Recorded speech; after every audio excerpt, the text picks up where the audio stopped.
சாய் பக்தர்களுக்கு என் அன்பு வணக்கங்கள். ஓம் சாய்ராம். என் அன்பு குழந்தையே, என்ன ஆயிற்று உனக்கு? ஏன் இப்படி இருக்கின்றாய்? என் மீது உனக்கு நம்பிக்கை இல்லையா? நான் தான் உன் கூடவே இருந்து உனக்கு ஆறுதல் கூறுகின்றேனே.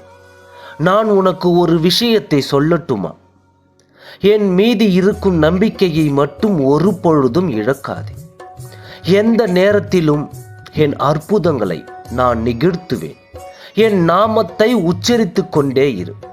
என் வாக்கு என்றும் பொய்க்காது.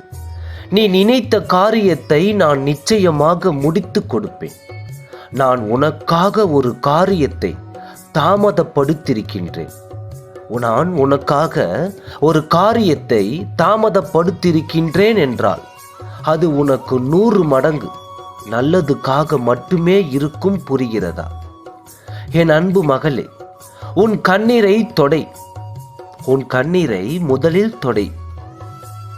சென்று நீ சாப்பிடு. முதலில் நீ சாப்பிடு.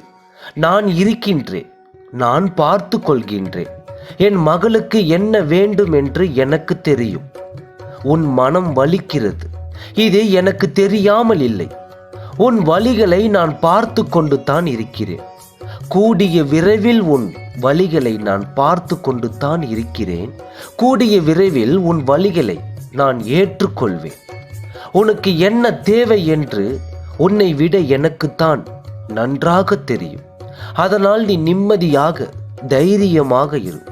உன் அப்பா நான் இருக்கின்றேன். நீ எதை நினைத்தும் கவலைப்படுகின்றாயோ, உனக்கு தெரிந்த வழியில் எல்லாம் முயற்சி செய்து பார்த்து விட்டாய். இப்பொழுது நான் கூறுவதை நீ செய். மற்றவர்களிடம் குறையை கண்டுபிடிக்க சொன்னால் வெகு விரைவில் கண்டுபிடித்து விடுவார்கள். அதையெல்லாம் எல்லோருக்கும் கைவந்த கலை. ஆனால் இதுவே அந்த குணத்தை திருத்தச் சொன்னால் அதற்கு யாரும் முன் வரவே மாட்டார்கள். அது உனக்கு புரிய வேண்டிய நேரத்தில் நிச்சயம் உனக்கு புரியும். என் அன்பு குழந்தையே, குறை கூறுபவர்கள் குறை கூறிக்கொண்டு தான் இருப்பார்கள். அதையெல்லாம் பார்த்தால் என்ன செய்ய முடியும்? அதை விட்டு வேலையை பார். உனக்கானதை உன் அப்பா நான் தருவேன். உன் சூழ்நிலைகள் உன்னை தடுமாற வைக்கிறது.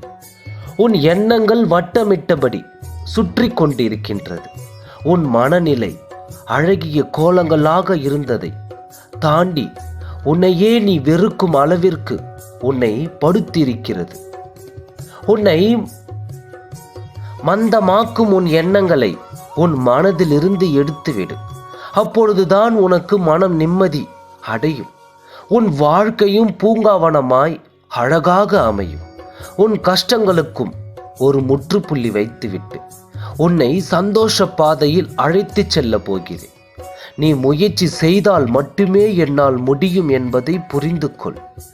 வெற்றி அடைவதற்கு அனைத்து தகுதிகளும் உனக்கு உண்டு. அனைத்தையும் நான் பார்த்து கொள்கிறேன். கலங்காதே. சாயப்பா இருக்க பயமே. ஓம் சாய்ராம். நன்றி.